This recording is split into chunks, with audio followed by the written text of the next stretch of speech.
मंगलाचरण करेंगे। ओम नमः सिद्धेभ्यः जय श्री ओम नमः सिद्धेभ्यः जय श्री ओम नमः सिद्धेभ्यः।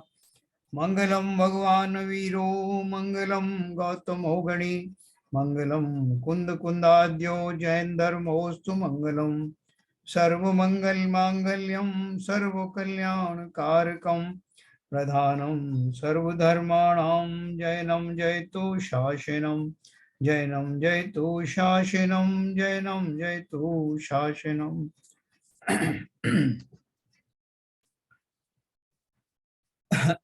आचार्य सुखचंद्राचार्य द्वारा रचित ज्ञानार्णव ग्रंथ में हमारी आश्रव भावना चल रही है। तो कल हमने थोड़ा सा शुरू किया था, आगे उसके आगे चलेंगे। अब आश्रव भावना बहुत प्रसिद्ध भावना है, जो कि हमने जो उसका नाम तो कई बार सुना है, न केवल भावना के रूप में बल्कि जब कर्मों के आगमन और बंध की बात चलती है तो आश्रव का नाम प्रमुखता से लिया जाता है। तो मैं आपको शेयर करता हूँ स्क्रीन।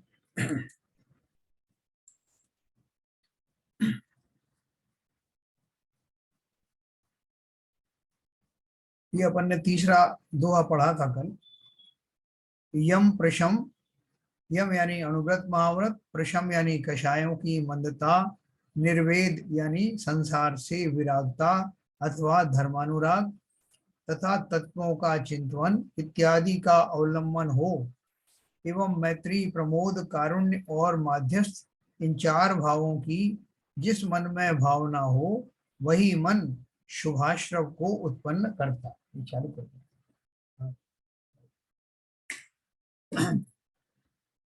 ठीक है, शुभ आश्रव की बात कर रहे हैं ना अपन। तो आश्रव कितना, दो प्रकार का, एक अशुभ आश्रव और दूसरा शुभ आश्रव। अशुभ आश्रव की वजह से पाप आदि होते हैं और शुभ आश्रव से पुण्य आदि होते हैं। और ये दोनों जब नहीं होते तो जब जीव शुद्धोपयोग में जाता है तो वो शुद्ध भाव से आश्रव जो है नहीं होते। तो बिल्कुल सिंपल बात उन्होंने जो कही है वो ये है कि जब हम अनुव्रत महाव्रत धारण करते हैं, या कषायों की मंदता होती है, या संसार से वैराग्य होता है, तत्वों का चिंतन होता है, और मैत्री प्रमोद कारुण्य आदि जो भाव है, मैंने आपको बताया समस्त जीवों से समता धरते हुए सब में मैत्री का भाव रखना, ज्ञानियों को देख करके हर शादी में हर्षित होना, है ना, ये प्रमोद है। या मुनिजनों को, इनको सबको देख करके, और दीनहीन जीवों को देख के करुणा उपजना है, और माध्यस्थ भाव मतलब समता रूपी भाव। इन चार भावों में जिनकी भावना है, जो इन सब में लगे हुए हैं, वो निश्चित ही शुभ भाव में है। शुभ भाव को हम जानने के लिए क्या कहें कि ये शुभ भाव किसे कहते हैं, तो ये परिभाषा है शुभ भावों की। ये परिभाषा क्यों दी? परिभाषा ये भी दे सकते थे, जब हम पूजन पाठ में लगे रहते हैं, धार्मिक अनुष्ठानों में लगे रहते हैं, तो हमारा शुभाश्रव होता है। ये परिभाषा क्यों नहीं दी? क्यों? क्योंकि उन अनुष्ठानों में लगने के बावजूद भी हो सकता है कि हमारा चिंतन पाप में चल रहा हो,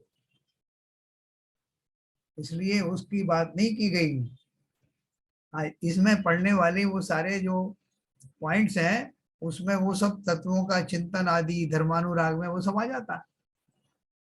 तो ये बहुत अच्छे से समझना कि जब मेरा शुभाश्रव कैसे होता है, पुण्याश्रव कैसे होता है, संसार की जो हम कहते हैं ना कि साहब वो पूजन पाठ आदि से भी जो है भौतिक सुख सुविधाएं मिल जाती हैं, तो वो कब मिलती है? जब वो आपकी पूजा इस जाति की हो, पूजा करते समय इस जाति के भाव हो, तब आपके कार्य संपादित होते हैं, तब वो श्रेष्ठ पुण्य का बंध होता है। ऐसे थोड़ी हो जाता है कि किसी ने भी किताब निकाल के पढ़नी शुरू कर दी, साहब आपने कहा था कि इसको पढ़ने मात्र से आपको बहुत सारी सुख सुविधाएं मिल जाएंगी, नहीं मिलेगी। उसका रहस्य समझना, पढ़ने का अर्थ क्या। जब तक उन भावों में, उन आपकी दैनिक क्रियाओं में इनमें से कोई भी भाव ना हो, तब तक कुछ नहीं हो सकता। इतनी व्यापक उसकी परिभाषा बताई। तो चलो आगे समझ चलते हैं। चौथा नंबर का, कषाय दहनोदीप्तम विषये व्याकुलीकृतम संचिनोति मनः कर्म जन्म संबंध सूचकम, कषाय रूप अग्नि से प्रज्वलित और इंद्रियों के विषयों से व्याकुल मन संसार के संबंध के सूचक अशुभ कर्मों का संचय करता है। देखो कितना बढ़िया, एक सेंटेंस में कितनी सारी बातें लिखी हैं। बोल रहे हैं कषाय रूप अग्नि से प्रज्वलित और इंद्रियों के विषयों से व्याकुल। इन जीवों के अंदर में कषाय प्रज्वलित हो रहे हैं और इंद्रियों की विषयों के लिए जो लालायित हैं, व्याकुल हैं, ऐसा व्याकुल मन वाले जो है, उनकी व्याकुलता ही इस बात की सूचक है कि वो अशुभ कर्मों का बंध संचय कर रहे हैं और इस संसार में ही बने रहने की योजना बना रहे हैं। है ना, देखो लिखा है कषाय रूप अग्नि से प्रज्वलित और इंद्रियों के विषयों से व्याकुल मन संसार के संबंध के सूचक। क्या आपका सीधा सिग्नल आ रहा है कि संसार के में बने रहना चाहते हो, और ऐसे कर्मों के सूचना में एक इंडिकेशन और आता है, वो है अशुभ कर्मों का संचय। ऊपर अपन को पुण्य शुभाश्रम का बताया, ये पाप कर्मों का। ये पूरी डेफिनेशन है, पूरी परिभाषा है, और हम स्वयं इसकी परीक्षा करके अपने बारे में निर्णय ले सकते हैं कि मेरे कौन से भाव चल रहे हैं। कहीं दूर जाने की जरूरत नहीं। और ये परीक्षा हम उस काल में भी कर सकते हैं जब ये आश्रम चल रहा है, ऐसा नहीं कि बाद में करें। ऐसा वो तो क्या करें, आश्रम हो रहा था, हमें थोड़ी देर पहले मालूम हुआ था, अब जाके मालूम पड़ा, ऐसा नहीं। अगर हम वास्तव में जानना चाहते हैं तो ठीक उसी समय साथ साथ ही जान सकते हैं। क्रोधी व्यक्ति को जब क्रोध आता है तो उसको पता लगता है कि नहीं कि मुझे क्रोध आ रहा है। ये बात अलग है कि वो उसके ऊपर में कोई कंट्रोल नहीं करता या कर नहीं पाता, लेकिन पता तो रहता है। इसी तरह से मानी को है, लेकिन मानी को आप कहोगे तो वो मानने को तैयार नहीं होगा कि मुझे मान कषाय है, क्योंकि वो इतनी प्रबल कषाय होती है। तो इसलिए उन्होंने ये अपन ने दो चीजें पढ़ी, शुभाश्रव और अशुभाश्रव। अभी देखो आगे इसी से, क्योंकि ये आश्रम की बात चल रही ना, तो अपन को विस्तार से समझना। 5 नंबर का, विश्व व्यापार निर्मुक्तम श्रुत ज्ञानावलंबितम शुभाश्रवाय विज्ञेयम वचय सत्यम प्रतिष्ठितम। समस्त विश्व के व्यापारों से रहित तथा श्रुत ज्ञान के अवलंबन युक्त और सत्य रूप प्रामाणिक वचन शुभ आश्रव के लिए होते हैं। और सुनना, पहले कषायों की बात हो गई, पापों की बात हो गई, शुभ भावों की हो गई, भक्ति भावों की हो गई। अब बात कर रहे हैं समस्त विश्व के व्यापारों से रहित तथा श्रुत ज्ञान के अवलंबन युक्त और सत्य रूप प्रामाणिक वचन शुभाश्रव के लिए हुए होते हैं। वचनों की एडजेक्टिव लगाए, ये वचन कैसे होना चाहिए, जिसमें समस्त प्रकार की आकांक्षाओं से रहित पना हो। मैं किसी से वचन बोल रहा हूं, उसमें मायाचारी ना हो। ये जो शब्द है ना, समस्त विश्व के व्यापारों से रहित, मतलब मैं जो कुछ बोल रहा हूं, मेरी कुछ ऐसी आकांक्षा नहीं है कि मैं इसको मूर्ख बना दूं, किसी को जो है उससे मुझे काम निकालना है इसलिए ऐसी बात कर रहा हूं, है ना। इस तरह के वचनों में ना कोई मान कषाय का पोषण होता है, ना कोई और कषायों का पोषण होता है, और जिसमें श्रुत ज्ञान का अवलंबन होता है। श्रुत ज्ञान कौन सा, जो द्वादश जिनवाणी, द्वादशांग जिनवाणी है, उसको श्रुत ज्ञान कहते हैं।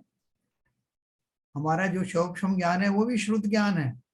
तो वो श्रुत ज्ञान कैसा है, श्रुत ज्ञान का आलम्बन तो लिया, उसका ही तो सारा लेना पड़ेगा, लेकिन उसमें सत्य रूप प्रामाणिक वचन। कैसे वचन बोलना, जो मिथ्या ना हो, जो सत्य हो, प्रामाणिक हो, और श्रेष्ठ शुद्ध ज्ञान के आधार पर हो, और उसके अलावा जिसमें किसी तरह की मायाचारी या अपेक्षाएं संसार की ना हो।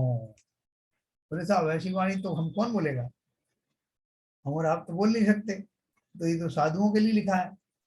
अवश्य ही साधुओं के लिए तो लिखा है, लेकिन इनमें से जितना जितना हमारी भूमिका में, हमारे हिस्से में आता है, उतना उतना हम भी कर सकते हैं। किसी प्राणी को जब हम जो संबोधित करते हैं या उसको आश्वस्त आश्वस्त करते हैं कि भैया तुम चिंता मत करो, हम तुम्हारे साथ हैं, तो हमारे मन में ये नहीं होता कि भी एक दिन ये मेरे काम आएगा इसलिए ऐसा इसको ऐसा बोलना चाहिए।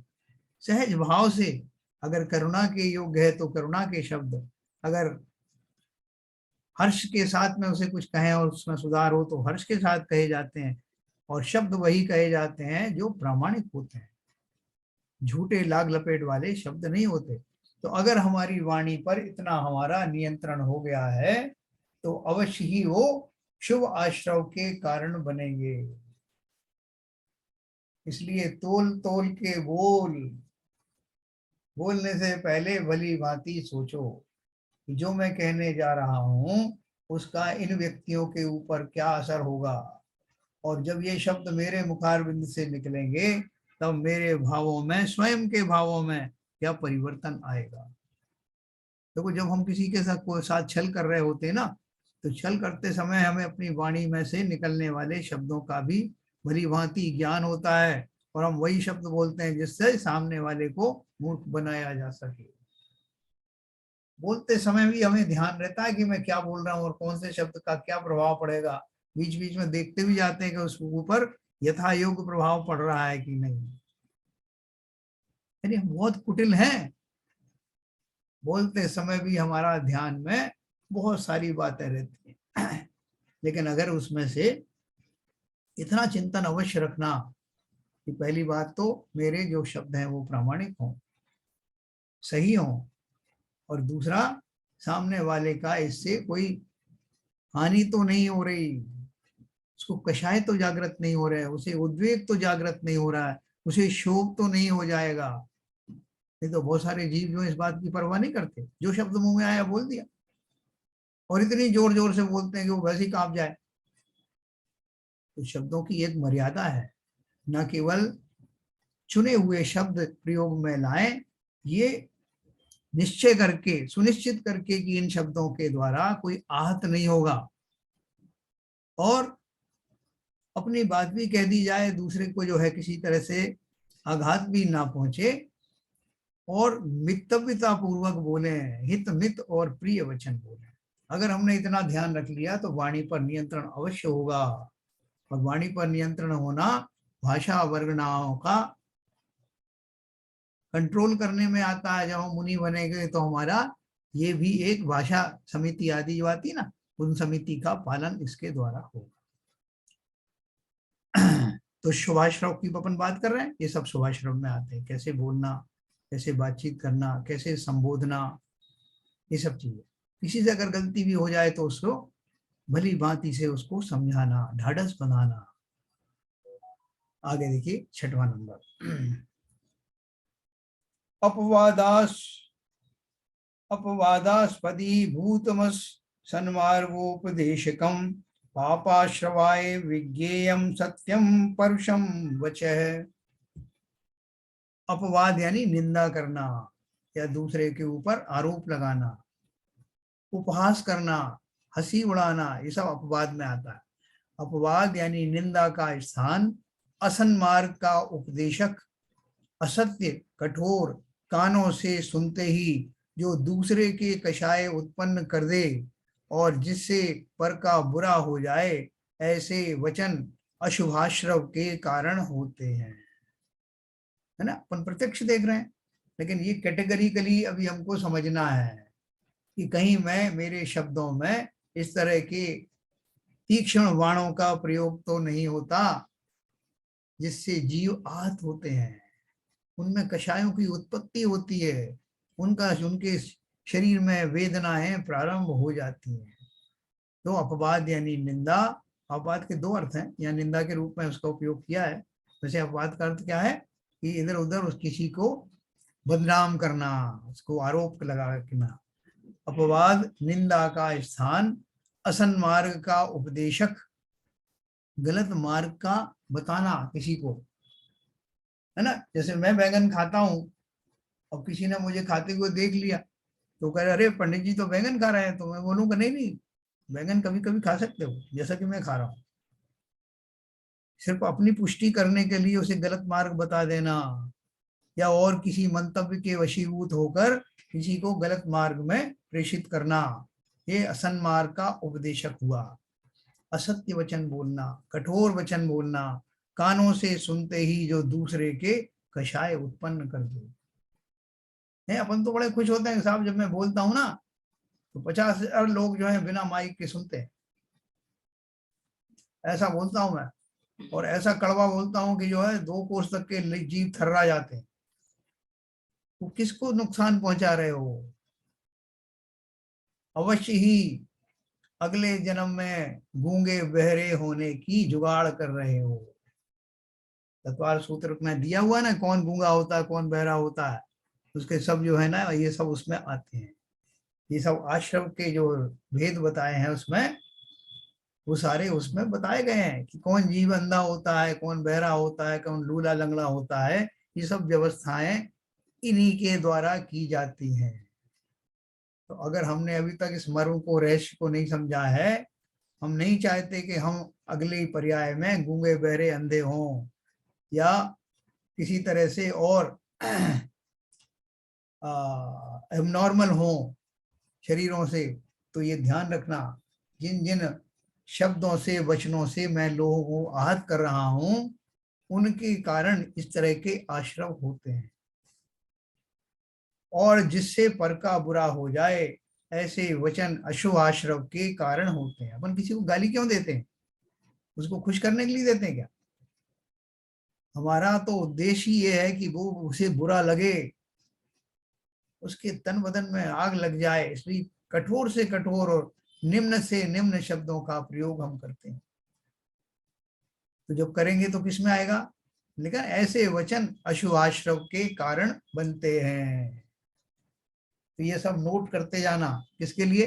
दूसरों को बताने के लिए नहीं, स्वयं अपने जीवन में इनको अवश्य ही अपनाना। इतना खुल करके किसी और दर्शन में नहीं बताया जाएगा। अभी और सुनिए, ये हमारा हुआ 6वां, 7वां नंबर।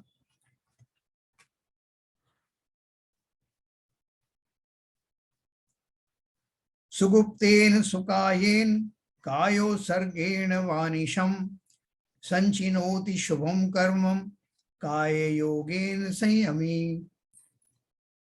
भले प्रकार गुप्त रूप किए हुए, अर्थात अपने वशीभूत किए हुए काय से तथा निरंतर कायोत्सर्ग से संयमी मुनि शुभ कर्म को संचय यानी आश्रव रूप कहते हैं।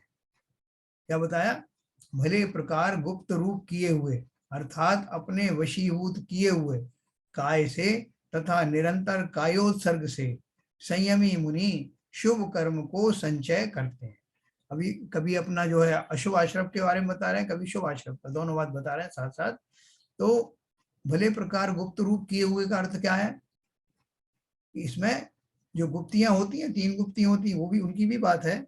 और दूसरी बात यह है कि ऐसे किसी ने आपसे कुछ बात कही, तो उस बात को आप कैसे करते हो? किसी ने आपसे कहा कि आप कहना मत किसी से, और अपन जो है उसको कहने में सबसे पहले नंबर पर है। वो उपगुहन नाम का हमने वो पढ़ा ना। उपगुहन में क्या है कि जो पूजन में भी आता है, सदव्रतों का सुजस कह के दोष ढांपूं सभी का, है ना। गुप्त रखना दूसरों की बातों को। आपने आप पर विश्वास करके किसी ने कुछ कहा तो उन्हें गुप्त ना रख करके हम सार्वजनिक कर देते हैं।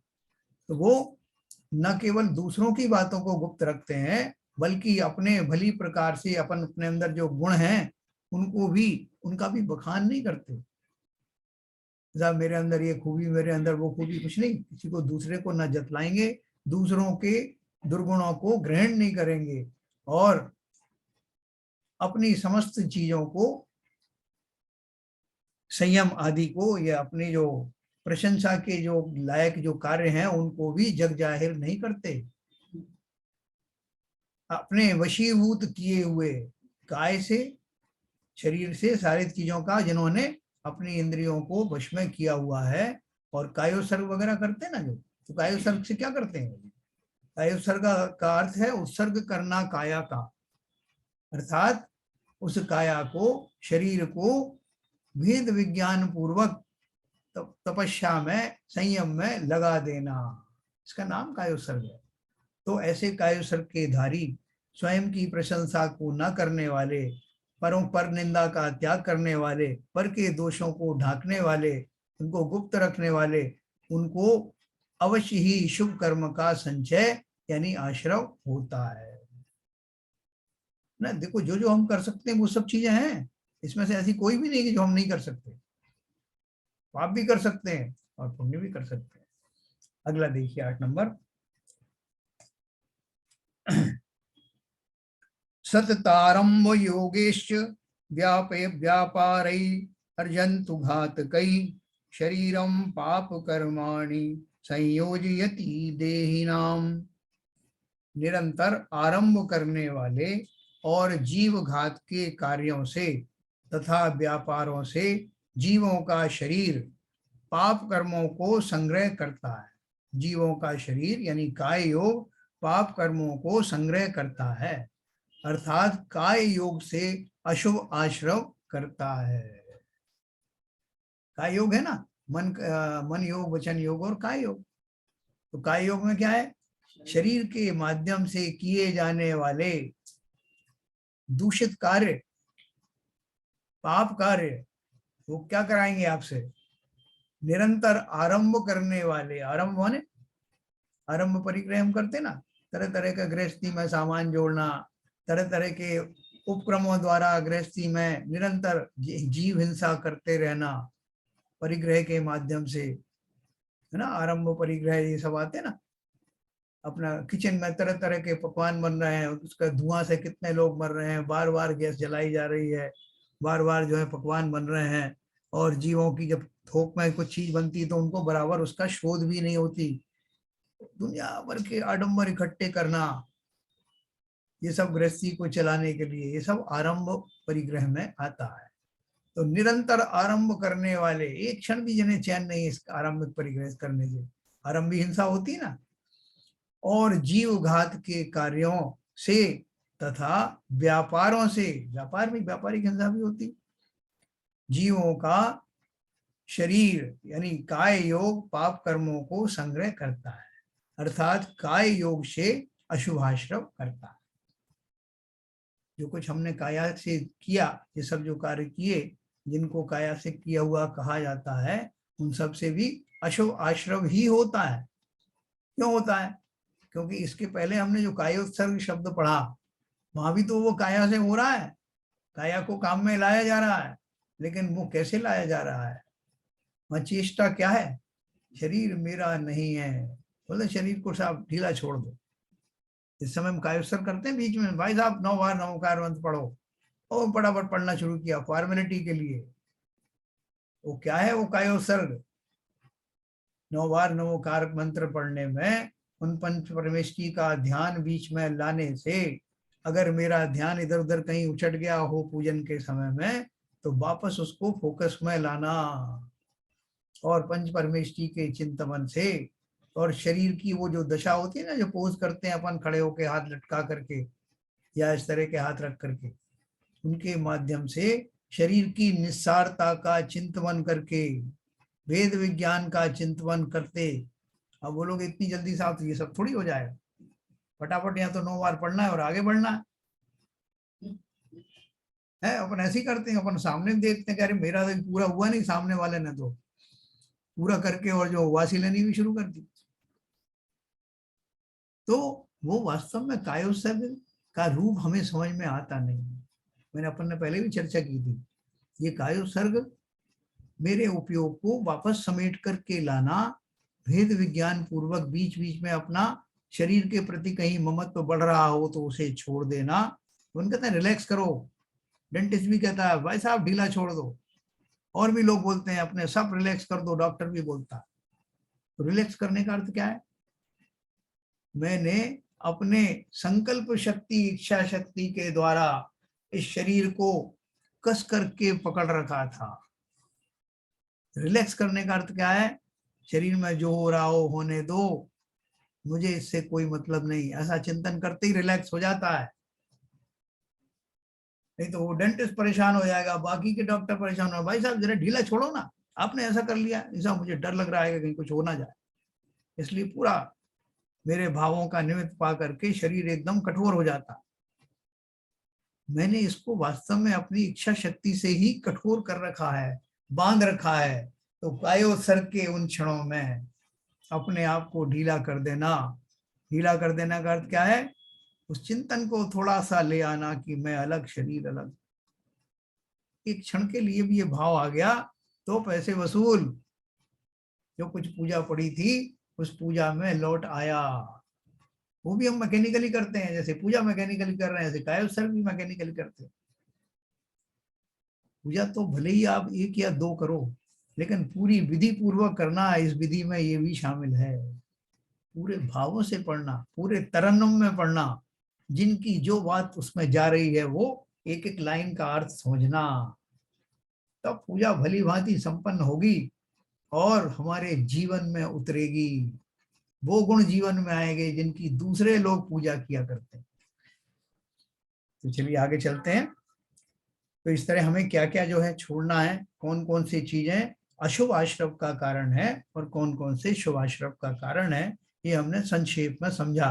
इसका विस्तार तो बहुत है, आश्रव के कितने द्वार हैं वो सब अपन पढ़ेंगे। अब आश्रव भावना का व्याख्यान पूर्ण करते हैं। कषायाः क्रोधाद्याः स्मर सहचरा पंच विषयाः प्रमादा मिथ्यात्वं वचन मनसी काय इति च दुरन्ते दुर्ध्याने विरति विरहश्चेति नियतम् श्रवन्ते ते पुंसा पुंसाम दुरित पटलम जन्म भयदम। तो इसमें बहुत सारी चीजें दी हैं कि किस किस से आश्रम होता है। प्रथम तो मिथ्यात्व रूप परिणाम, दूसरे क्रोध आदि कषाय, तीसरे काम के सहचारी मित्र यानी पंचेंद्रियों के विषय है।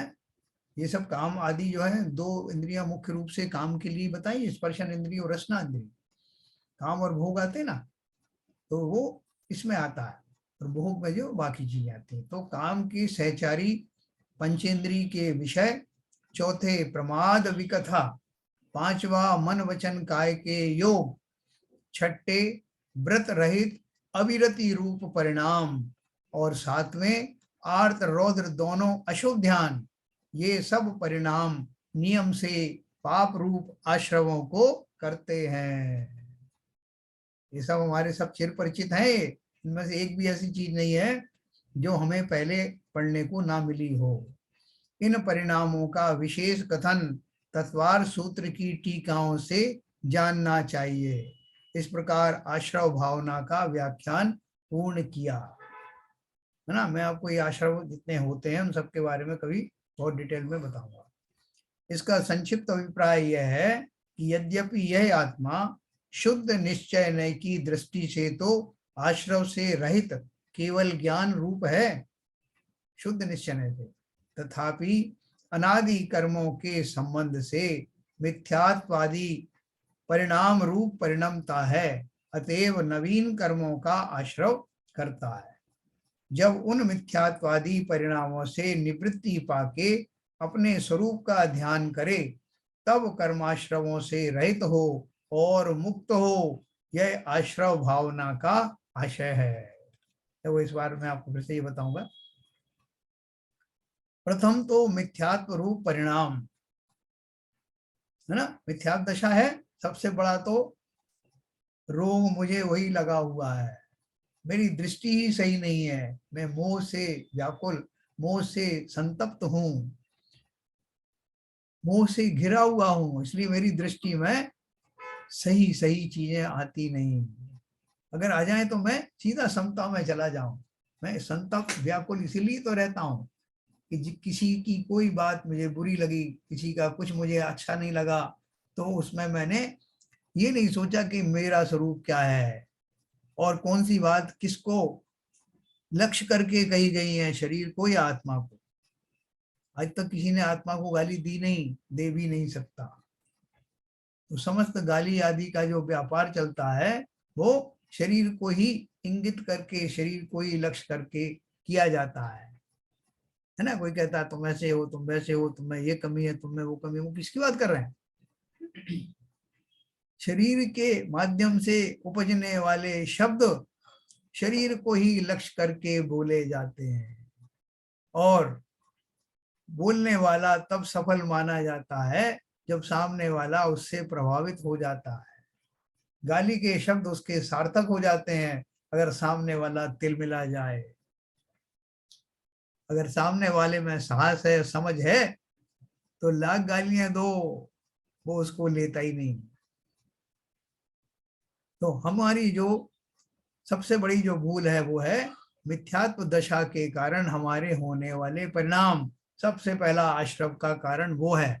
दूसरे क्रोध आदि कषाय, ये हम जानते हैं। तीसरा है पंचेंद्रियों के विषय। चौथा है प्रमाद विकथा। प्रमाद विकथा क्या है? जिन विकथाओं को मना किया है, स्त्री कथा, भोजन कथा, चोर कथा, राज कथा आदि ये कथाएं है ना, इन कथा का अर्थ क्या है कि इनमें रहने वाली विषय वस्तु में बहुत आनंदित होना। साहब उसने चोरी की, साहब क्या मजा आया, ऐसे ढंग से की कि किसी को पता ही नहीं चला साहब। ओ बताऊं आपको कैसे कैसे किया उन्होंने। चोरी की कथा में रस लेना, चोर आदि के कार्यों में रस लेना, स्वयं भी प्रवृत्त होना, स्त्री आदियों की कथाएं, भोजन की कथाएं, राष्ट्र कथाओं में भी ऐसी कथा जिनमें लड़ने मरने की बातें हों, ये सारी विकथाएं प्रमाद में आती हैं, जिसमें हमारे स्वरूप का हमें सावधानी नहीं रहती। तो ये भी एक प्रमाद विकथा है।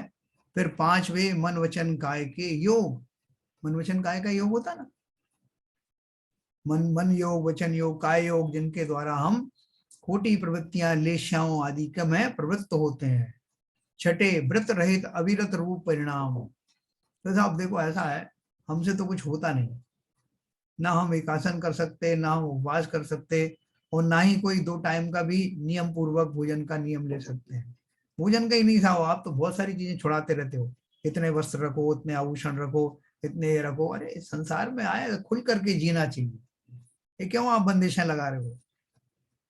कोई बंदिश लगाए या ना लगाए, हम भोग उतना ही सकते हैं जो लिमिटेशंस हैं।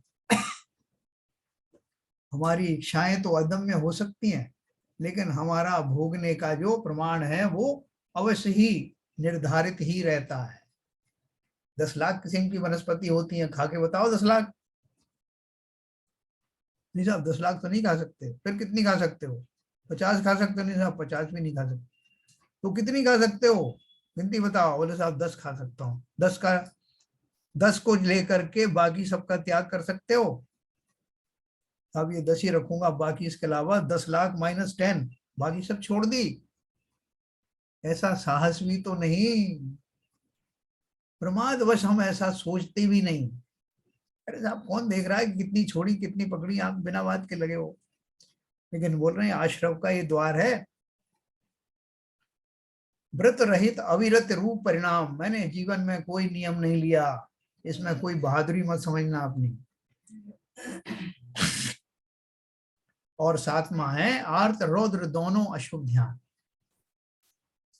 किसी बात से मैं आहत हो जाता हूँ, दूसरे को आहत कर देता हूँ।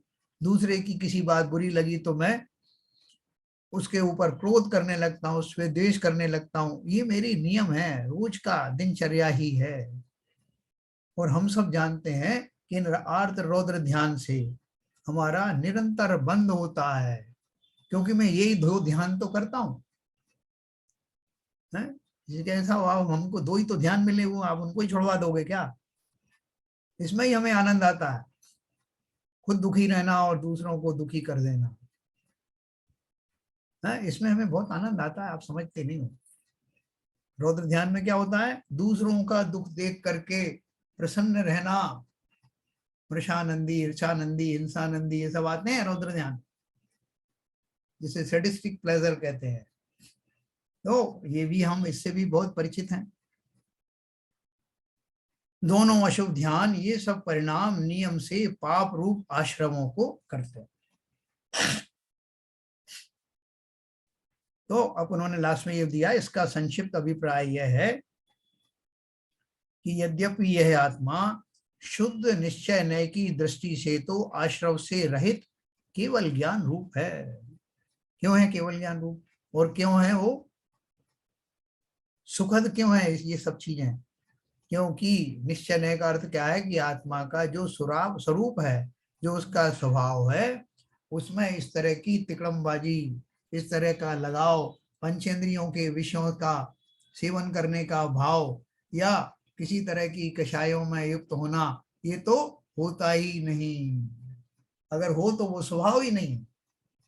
तो जिस आत्मा का स्वभाव ही परिभाषा में ही इनसे लेस है, इनसे आश्रमों से रहित है, शुद्ध निश्चय से, ऐसी आत्मा ही तो केवल ज्ञान रूप है।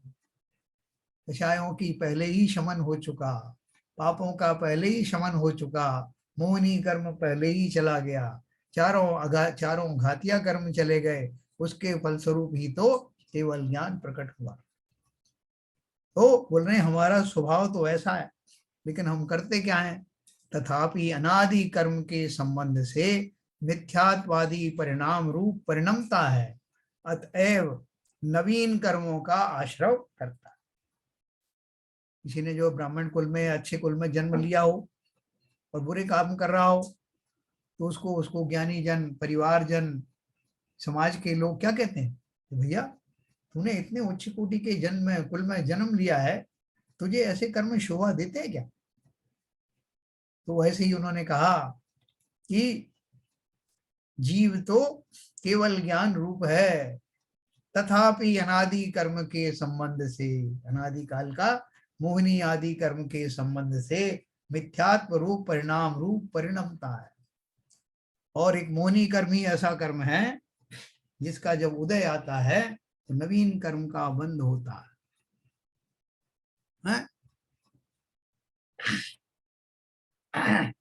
यानी आठों कर्मों में से और कोई कर्म में एक खासियत नहीं है। आठों कर्म में से बाकी जो 7 कर्म वो आते हैं तो अपना अपना काम करते हैं, चले जाते हैं, उनके कारण बंद नहीं। लेकिन जब मैं मोहिनी कर्म की उपस्थिति में उन वस्तुओं में इष्ट और अनिष्ट की कल्पनाएं करता हूं, तब नवीन कर्म का बंध होता है।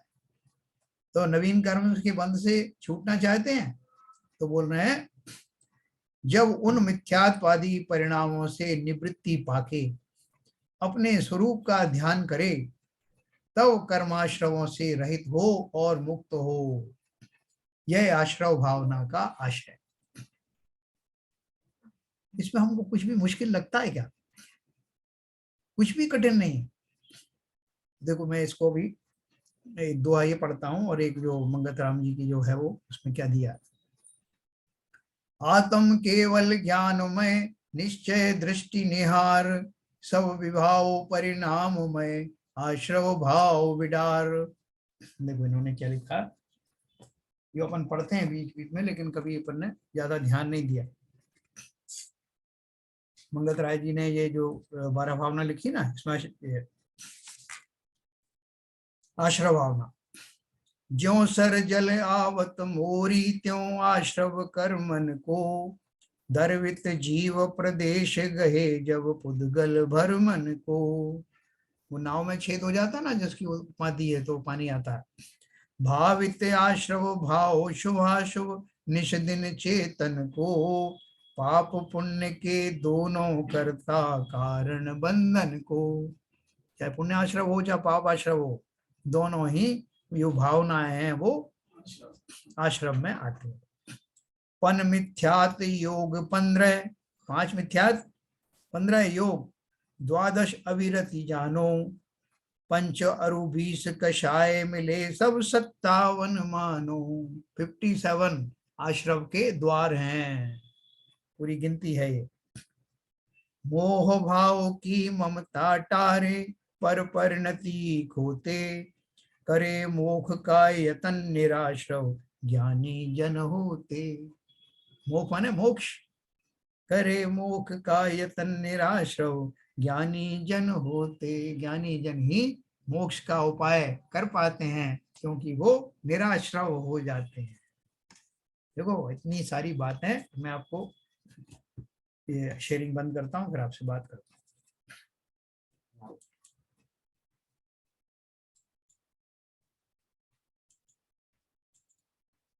हाँ साहब, सबको समझ में आया होगा अशरफ? तो सर एक सवाल था, जी। ये आपने बड़ी सूक्ष्मता से आश्रम के कई कारण बताए, हाँ मिथ्यात्व है, ये है, आत्म रौद्र ध्यान, आर्त ध्यान। तो एक दिमाग में बात, क्वेश्चन पैदा हो रहा था कि सांसारिक जीव को, व्यवहारिक मनुष्य को अच्छे परिवार में जन्म लेता है, उसको अच्छी शिक्षा मिलती है, उसको अच्छे संस्कार दिए जाते हैं, मगर रौद्र ध्यान जब आता है, जब दूसरे व्यक्ति को वो, जब वो क्रोध में होता है, तो जिन अपशब्दों का सब प्रयोग करता है, उसकी उसको ट्रेनिंग कहाँ से मिलती है? उसका कोई मैंने ट्रेनिंग स्कूल नहीं देखा था, कोई शिक्षा का स्कूल नहीं देखा। मदरसे देखे हैं जिसमें आतंकवाद पढ़ाया जाता है, मगर जो अपशब्द कहे जाते हैं, वो ट्रेनिंग को उसको कहाँ से मिलती है? कहाँ से गालियां, अपशब्द उसके विचार में आते हैं? संगति कैसी है? ये बोल रहे हैं संगति के कारण होता है, कोई और दूसरे कारण बताओ यार, साहब बताएंगे। संगति भी उसकी अच्छी है, माहौल ही बना देता है सर। हमारे चारों तरफ संगति जिसको कह रही है बहन जी, वही सब कुछ है। संगति का मतलब मेरे चारों तरफ जो माहौल बना हुआ है, मेरे अपने पेरेंट्स से मिलता है, अपने घर से मिलता है, स्कूल से मिलता है, स्कूल में जाने वाले बच्चों के साथ मिलता है मेरे को, और घर में, और जब परिवार बड़ा हो जाता है और भी कारण हो जाते हैं। तो ये सब मिला के एक्चुअली अब माहौल ही है ओवरऑल।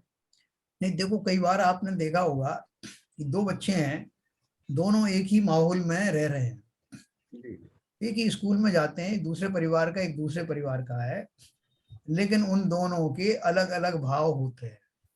उसका क्या कारण? पूर्व जन्म के संस्कार भी हो सकते हैं। बराबर, बहुत इंपॉर्टेंट पॉइंट है ये। यस। पूर्व जन्म के जो संस्कार हैं, उसके कारण वो बच्चा भले ही सद जीवों के बीच में भी रह रहा हो, अचानक से उसके मुंह से वो शब्द निकलेंगे, आप बोले तुझे किसने सिखाया ये सब, कहाँ से सीख के आया? ये अपन पूछते ना, वो कहीं से नहीं सीखा, उसके पूर्व जन्म के संस्कार भी उसके ऊपर हावी हो जाते हैं। नहीं, ये बात तो जो जुड़वा बच्चे होते हैं, दो बच्चे अलग अलग नहीं हो, स्कूल में जाते हो, जुड़वा बच्चों में एक का स्वभाव दूसरा होता है, एक का दूसरा होता है। तो जो सरताजी ने जो बताई ये बात, बिल्कुल क्लिक करने वाली बात है। ये पूर्व संस्कार ही लेके आता है, वो सारी सब कुछ वहीं से सीख के आता है। अरे उसका बहुत बड़ा गहरा रहस्य होता है, उद्देश्य, वो अपना छाप होती है। अभी जो मोहिनी कर्म का बोलते हैं, तो ये पूर्व कर्म का ही सब चला रहा है। तो संस्कार जो है, जीव छोड़ना चाहता है, सब कोशिश करता है, प्रण भी लेता है, संकल्प भी करता है कि मैं ऐसा रिपीट नहीं करूंगा, फिर भी जब वो होशवास होता है तो फिर वही चालू हो जाता है। उसमें देखो दो तरह के जीव होते हैं। एक तो जैसे किसी ने नीच कुल में जन्म लिया, तो नीच कुल में जन्म लेने वाले की उनकी जो भाषा है, उनके जो व्यवहार हैं, वो सब लोग जानते हैं कि इस कुल में रहने वाले जीवों की कैसी भाषा होगी। जी। तो इसलिए जब कोई इस तरह से सभ्य समाज में कोई प्रयोग करता है, तो उसको उदाहरण दी जाती है, तुम क्या कुत्ते बिल्ली जैसी बात कर रहे हो, कैसे तुम जो है वो नीच नीच लोगों जैसी बात कर रहे हो। अर्थात लोग जानते हैं कि उस कुल में जन्म लेने वाले सारे जीव लगभग वैसे ही होते हैं, क्योंकि उन संस्कारों की प्रचुरता के कारण ही उन कुलों में वो जन्म लेते हैं। तो ये तो नीच कुल की होगी। उच्च कुल में आने के बाद अगर नीच कुल की तरह बिहेव करता है, तो क्या वो पूर्व संस्कारों का ही आया हुआ है? बिल्कुल, मुख्य रूप से तो वही है। आपने पहले बहुत अच्छे से आर्य संस्कार लिए हुए हैं, तो जब उच्च कुल मिलता है तो उसमें सारे पैकेज में ये भी तो आता है ना कि आप कैसे कुल में जन्म लेंगे। उस कुल में जन्म लेने का अर्थ क्या है कि उस जैसे कार्य करेंगे। अपवाद रूप से होता है कि वो अलग भी हो जाते हैं, लेकिन भाई नार्ज, आप जैन कुल में आपने जन्म लिया तो क्यों लिया?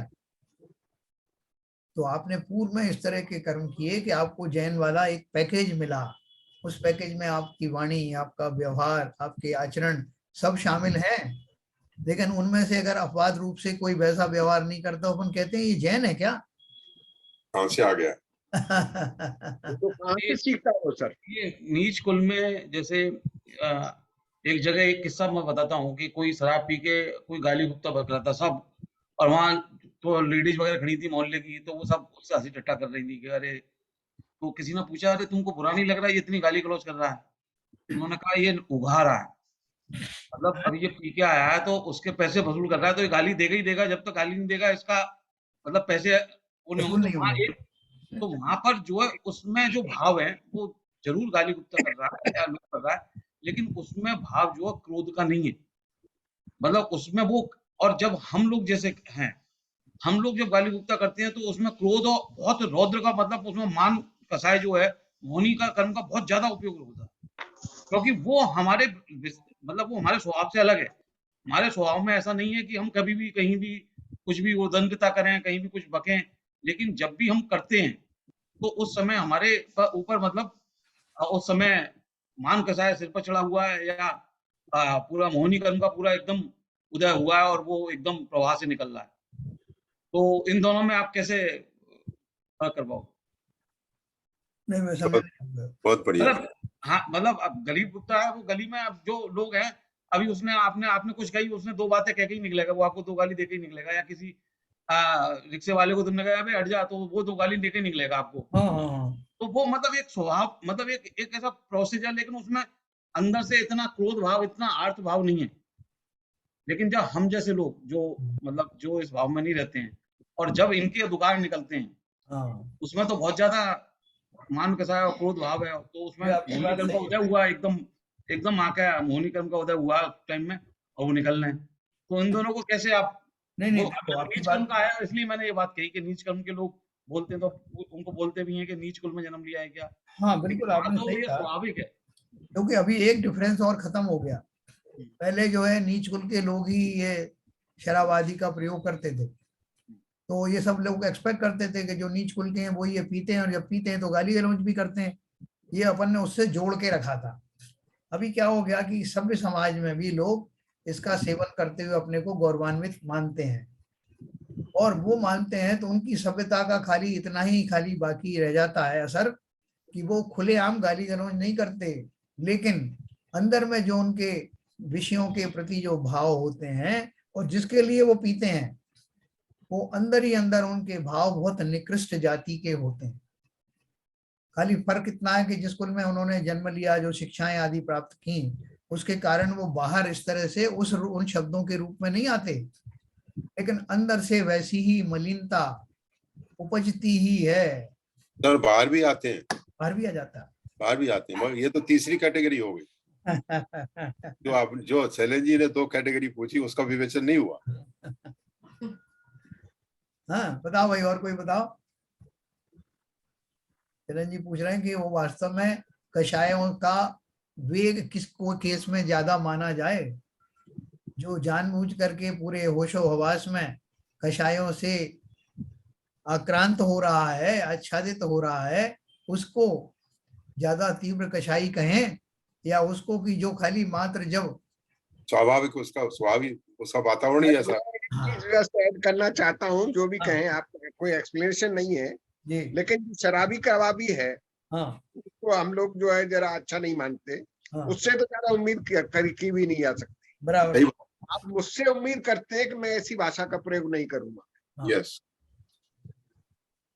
आप सोचिए डिफरेंस कहाँ से आ रहा है ये। हाँ वही है, नहीं एक्सपेक्ट भी करते नहीं करते हैं, और बाय एंड लार्ज अगर हम एक्सेप्शन छोड़ दें तो बाय एंड लार्ज होता भी है, जैसे मैंने बताया कि वो भले ही दारू भी पिएगा तब भी बाहर में उस तरह के शब्दों को बोलने में हिचकिचाएगा, लेकिन अंदर में उसके भाव कितने मलिन चल रहे हैं उसकी कोई गारंटी नहीं। भावों का तो मिस जो भाव प्रकट नहीं करवा, जैसे मायाचारी है, मान कषाय, मिस आप प्रकट नहीं कर पाते इनको पूरी तरह से।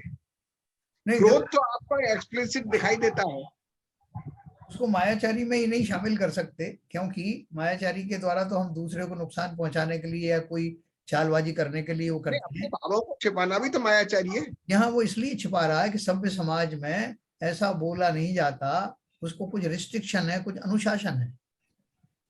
वहां वो मायाचारी के वश से नहीं, बल्कि अपने भाव के वेगों को इसलिए छुपा रहा है कि जिस समाज में वो रह रहा है वहां इस तरह को वाणी में लाना ठीक नहीं माना जाता, और वो उसका पालन कर रहा है। देखो ये पूरा एनालिसिस है, आपने बहुत अच्छा किया। इनके द्वारा हमें समाज को सुधर जाए तो सुधर जाए, हम अपने को सुधारें। समाज हमसे ही तो बनता है। अगर एक एक आदमी ने, एक एक यूनिट ने अपने आप को सुधार लिया कि भैया मुझे इन खोटे आश्रमों से प्रभावित नहीं होना है और मुझे इस पर पूरा अनुशासन रखना है, मैं क्या बोल रहा हूँ, क्या कर रहा हूँ, और उसके अनुसार मैं अपने भोजन का भी सिलेक्शन करूं। जैसा खाओगे अन्न वैसा होगा मन, है ना, जैसे पियोगे पानी वैसी होगी वाणी। ये बेकार नहीं है ये शब्द। नहीं तो इसमें आपने बोला कि झारपी जैन साहब ने कि सोबत का भी असर पड़ता है। नहीं वो तो है ही। नहीं, अगर सोबत का असर पड़ता है तो ये, अगर सोबत कंटिन्यूस चलती है तो उस पर सुधार का असर क्यों नहीं आता? नहीं देखो, पूर्व संस्कार इन दोनों का सम्मिश्रण होता है। अभी मैं आपको एक उदाहरण दूं। हमारे यहाँ पे, हमारी बिल्डिंग में एक ब्राह्मण रहते हैं। वो स्वयं बहुत उच्छृंखल है वो व्यक्ति, जबकि उनका बेटा स्कूल में पढ़ता है और बहुत मैनर्ड है। हमें बहुत ताज्जुब होता है कि उन दोनों में इतना डिफरेंस है कि पिता तो एकदम उच्छृंखल, छोटी क्लास है, और अभी कोई बहुत बड़ी क्लास में नहीं हो, सबको जो सबसे जो भी लिफ्ट में घुसता है सबको नमस्ते करेगा, बहुत आदर देगा। वो कहाँ से आया? उसी परिवार का हिस्सा है। उस परिवार में रहकर उसको पिताजी की सोबत भी मिल रही होगी जिनका स्वभाव ठीक नहीं है, लेकिन उस सब से उठ करके ऊपर उस व्यक्ति के आचरण अलग ही है। वो तो पूर्व संस्कार है उसके, निश्चित। पूर्व संस्कार, भले ही हम कहीं से आए हों, उस परिवार में गए हों, लेकिन हमारे संस्कार का पैकेज हमारे पास है। तो इसलिए निरंतर ही जो अपन ने आश्रम की जितनी बातें अभी पढ़ी, भले ही हमें उनके शब्द याद ना रहे, लेकिन उनके भाव तो हम समझ गए। लेकिन इसमें एक बात और कहना चाह रहा था मैं जी, कि जैसे हम उद्योग में आके, भाव विवेश में आके बहुत ज्यादा गलत वर्ड बोलते हैं और चिल्ला के बोलते हैं और बड़ा एकदम बोलते हैं, तो हम हमारी जो और हम स्वाध्यायी भी हैं, लेकिन तो मतलब जब हम बोलते हैं उस भाव को, तो मतलब हमारा वेद विज्ञान हुआ नहीं है। हमें अंदर से हमने उस बात को, जैसे हम तेज बोल के किसी को दबा सकते हैं या और जोर से चिल्ला के हम किसी को दबा सकते हैं, वो हमको अभी तक ये वेद विज्ञान हुआ नहीं कि वो मानते हैं कि वो सही है, इसलिए वो उद्गार हो जाता है। यदि हम ये मान लें कि वो मतलब उससे कुछ भी नहीं होता है, मतलब हम किसी को चेंज नहीं कर सकते हैं, हमको बिल्कुल सैद्धांतिक रूप से हमने बात मानी हुई है कि हम किसी भी चीज को मनवा नहीं सकते हैं अपनी मर्जी से दूसरे को, क्योंकि हर आत्मा अपने से अलग अलग होती है। बराबर। तो फिर और अब जब हम उस टाइम में आके हम कोशिश करते हैं और चिल्लाते हैं और बोलते हैं, तो हम समझते हैं कि सामने वाला चेंज हो जाएगा, तो इसका मतलब हम तो उस सिद्धांत को मान ही नहीं रहे, समझ ही नहीं रहे। दूसरी बात क्या है कि जब मैं कषायों से युक्त होता हूं और अपने पूरे वेग के साथ में उन कषायों से प्रभावित रहता हूं, उस पर कोई कंट्रोल नहीं करता। क्यों नहीं करता? क्योंकि मेरी मान्यता यह है कि मैं जितना क्रोध दिखाऊंगा, लोग समाज के या आसपास के लोग उतने ही मुझसे भयभीत रहेंगे। और उसमें ये भी बोलते हैं फिर कि मेरे में जो आदत है ना, हाँ, ये तो ऐसी आदत है कि किसी में नहीं है, मैं ही हूँ इसका किंगमैन। ये भी और डंके की चोट से बोलते हैं। नहीं नहीं, वो उसमें वो एक दूसरी बात है। वो आपने सही कहा कि जब वो कषायों की मैं श्रेष्ठ कौन है ये बारी आती है, तो लोग बोलने लगते हैं कि भाई साहब, बोले साहब मेरे अंदर में इन्फिनिटी कॉम्प्लेक्स बहुत है। बोले अरे मेरे मुकाबले में नहीं होगी आपकी इन्फिनिटी कॉम्प्लेक्स। और किसी ने कहा साहब मुझे क्रोध बहुत आता है, या मैं जो हूँ मैं बहुत नीच हो जाता हूँ, वैसे उसने बोला था ना वो मराठी लीडर ने, जब उसको वो सीबीआई या वो जो पकड़ने गई, तो उसने बोला मैं तो नंगा आदमी हूँ, मैं कुछ भी कहीं जा सकता हूँ। मतलब संजय राउत अपने दुर्गुणों को गुण बना करके पेश करना। हाँ, वही तो कह रहा हूँ साहब आप तो कहीं नहीं हो नीच, आपकी नीचता तो कहीं नहीं लगती, मेरे से नीच नहीं हो सकते। और वो भावों में भर करके उस बात को कहता है, उसको इस बात को कहने में खेद भी नहीं होता, गर्व से कहता है, गर्व से कहता है। ये बड़ी विडंबना वाली बात। तो एक चलते चलते एक बात कहूंगा कि हम सभी एक ऑलमोस्ट एक ही लेवल पे होंगे, थोड़ा बहुत आगे पीछे हो सकते हैं, लेकिन जब भी कभी कषाय का तीव्र वेग आए तो ये मत सोचना कि बाद में मैं क्षमा याचना कर लूंगा तो ये सब नलीफाई हो जाएगा।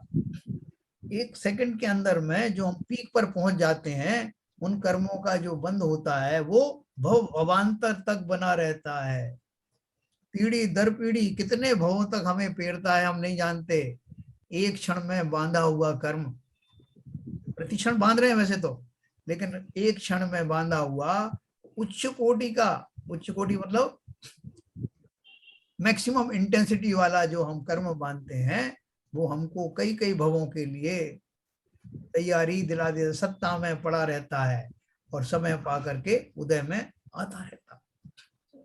आपके 1-2 मिनट और लूंगा मैं जी। मैं उसी बात को वापस कहता हूँ कि ये जो मतलब मैंने ये बात बोला कि आपने उस टाइम में उद्वेग हुआ, भाव आपने बोल दिया, लेकिन और हमारा ये मान्यता बनी हुई है कि हम सामने वाले को चेंज कर सकते हैं, मतलब ये हमारी मान्यता बनी हुई है। जी। तो क्योंकि और वैसे मैं ये ढोंग करता हूँ कि सब मेरे कसाय तो बहुत कम हो गए, मैं किसी से बोलता नहीं हूँ और अंदर अपने कसायों को दबा लेता हूँ। हाँ। कोई कहीं बहुत ज्यादा भीड़ है तो मैं ज्यादा बोलूंगा भी नहीं, चुपचाप होकर चला आऊंगा। लेकिन जब तक मेरी ये तो इसमें मतलब क्या काम करें अंदर से मान्यता को खत्म करने के लिए कैसा, क्योंकि वो तो कसाय, यदि वो मान्यता खत्म नहीं हुई तो वो तो कसाय कभी भी आ जाएगी, कभी भी प्रकटीकरण हो जाएगा। बिल्कुल। तो उसको कैसे कम करें कि भाई कि ये हमारी मान्यता सिद्धांत ये है कि हम एक आत्मा दूसरी आत्मा का कुछ नहीं कर सकती, कुछ चेंज नहीं कर सकती, कुछ उसमें विशेष प्रभाव नहीं डाल सकती, तो उस मान्यता को कैसे लेके? नहीं, उसमें ये देखो, अभी उसके लिए तो सम्यक दृष्टि बनना पड़ेगा पहली बात, और जब तक सम्यक दृष्टि नहीं बनते तब तक भी ये इतना तो अपन ने सिद्धांत पढ़ा ही हुआ है ना, सम्यक सन्मुख तो होना पड़ेगा। इतना सिद्धांत हम सब जानते हैं कि बुरा काम का बुरा नतीजा, अगर मैं किसी को सताऊंगा, आहत करूंगा, जैसे अपन अभी पढ़ा, तो उसका फल अच्छा निश्चित ही नहीं होने वाला, और वो क्षणिक नहीं है। आपने किसी से क्षमा भी मांग ली अगर ना, और उसने क्षमा भी कर दिया, लेकिन प्रकृति क्षमा नहीं करती, वहां अंकित हो जाएगा सीधा। जब तक कि आप उनको अंडू करने वाले भाव ना करें, और वो अंडू करने वाले भाव शुद्धोपयोग के साथ में होते हैं, छोटे मोटे होते हैं तो वो संक्रमण आदि से चले जाते हैं, लेकिन अगर बड़े हैं तो वो बिना तपस्चरण के जाते नहीं, और जो भाव आपने भाव में रुलाते हैं, भाव भाव। अंडू की बात करी, अंडू एक की जो बात पॉइंट करी आपने, एक और चीज अंडू की बात करी आपने, तो यदि मैंने किसी को बोल दिया, किसी को गाली बक दी, कभी उद्वेग में निकल गया, तो यदि मैं उसका नियम लूं, कुछ व्रत लेके और कुछ उसका निवारण करूं, तो कुछ कटता है क्या उससे? हाँ, कुछ प्रायश्चित वगैरह आप करते हो, उस उद्देश्य है उन भावों को ला करके क्षमा यादि भी करते हो, जितने भी उपाय आप कर सकते हो करते हो, तो अवश्य उनमें संक्रमण होता है। मगर जो लोग इस घटना को देखते हैं, उनके दिमाग पे इस घटना का जो छाप पड़ती है, उसका निवारण कैसे होगा? आपने प्रायश्चित करके अपना वो तो कर लिया। नहीं, वो प्रायश्चित भी जो है सम्यक प्रकार से प्रायश्चित तो हो नहीं पाता, क्योंकि वो सब मिथ्यात्व दशा में जो है, जो सब ये कषाय आते हैं, और हमारे उस मिथ्यात्व दशा में उनको अंडू करने वाले उतने प्रगाढ़ भाव हो नहीं पाते, इसलिए पूरी तरह से नलीफाई होते नहीं, लेकिन फिर भी प्रायश्चित आदि के द्वारा उन्हें कम किया जा सकता है। नहीं, समाज के अंदर या जो भी लोग देखते हैं इस घटना को, उनके साक्षात होता है, उसमें जो छाप पड़ती है आपके, वो तो ही, वो हमारे जो इमेज जाती है, क्योंकि हमारे बारे में जो ओपिनियन बनता है, वो तो उसका एक्स्ट्रा प्रोडक्ट है ही, बैड प्रोडक्ट है। नहीं, उससे एक और चीज है, ये जब सामने सामने बात होती है तो ये इससे पूरा माहौल भी दूषित होता है सर। वही कह रहा हूँ आपकी जैसा, वही मैंने कहा, माहौल इतना दूषित हो जाता है कि वो समय भाव खराब सबके होते हैं। जिन जिन के भाव खराब हुए मेरे निमित्त से, उन सब का अपराधी हूं मैं। उन कर्मों की जितने लोगों को प्रभावित होंगे, उन सब का दोष, मतलब वो इंटेंसिटी के हिसाब से, क्योंकि इतने लोग प्रभावित हुए इसलिए उसकी इंटेंसिटी क्या रही होगी। अच्छा, तो मतलब आपने तो मतलब उस पर बहुत वो कर दिया, डिग्री लगा दी आपने। नहीं, मैं इसलिए तो इसका विवेचन इतना हम तो दूसरे थे, हमने सामने वाले की भाव खराब करे, यहाँ तो आप कह रहे हो कि जिन के खराब हुए उनकी भी डिग्री आपके ऊपर ही आ गई। नहीं, इसलिए तो मैंने सवाल पूछा कि जिन लोगों ने इस सीन को देखा उनके भावों पर भी तो असर पड़ा। अरे वो पूजन कर रहे हैं मान लो कोई, और आपने कोई ऐसी बात कर दी कि उन सब की पूजन छूट गई, तो किसके खाते में जाएगा वो? सहज बात है, सिंपल बात। पूजन छूट गई, निगाह ऊपर हो गई। आपके शब्द क्या बोल रहे हैं वहां पे? नहीं, सही बात है, बिल्कुल सही बात। और हम वचनों के माध्यम से बहुत ज्यादा कषाय करते हैं। बहुत बहुत बहुत। अब और ऐसे मौके में थोड़ा सावधान रहना। अगर कोई व्यक्ति से इस तरह का जो तीव्र कषाय के भाव चल रहे हैं, उस समय उसे छेड़ना मत। जैसे आपने बोल दिया भैया ऐसे भाव मत करो नरक चले जाओगे, तो वो क्या बोलेगा? चूंकि उसकी कषाय पीक पे चल रही, बोले बिल्कुल चले जाएंगे, हम तो आए इसलिए, हमें तो नरक ही जाना है। तू कौन होता है भेजने वाला मेरे को नरक? तो उसका अर्थ क्या हुआ कि वो उस समय होश में नहीं है, और आपने उससे वो शब्द और कहलवा दिए। तो इसलिए जो सामने वाले लोग हैं उनको भी थोड़ा सावधान रहने की आवश्यकता है। बहुत शानदार, बिल्कुल सही बात है। चलिए साहब, ना समय हो गया, बहुत और बात करेंगे। दिनवाणी स्तुति आपने आश्रव भाव दिखाए। मिथ्यातम नाश वे को, ज्ञान के प्रकाश वे को, आपा परभास वे को, भानुसी बखानी है। छहों द्रव्य जान वे को, बंधु विधि भान वे को, स्वरूपी छान वे को, परम प्रमाणी है। अनुभव बताए वे को, जीव के जताए वे को, काहू ना सताए वे को, भव्य और यानी है। जहाँ तहाँ तार वे को, पार के उतार वे को, सुख विस्तार वे को, यही जिनवाणी है। हे जिनवाणी भारती तो जपू दिन रैन, जो तेरी शरणाग है सो पावे सुख चैन। या वाणी के ज्ञान ते सूझे लोकालोक, सो वाणी मस्तक धरूं सदा दे तू धो। जिनवाणी माता की जय।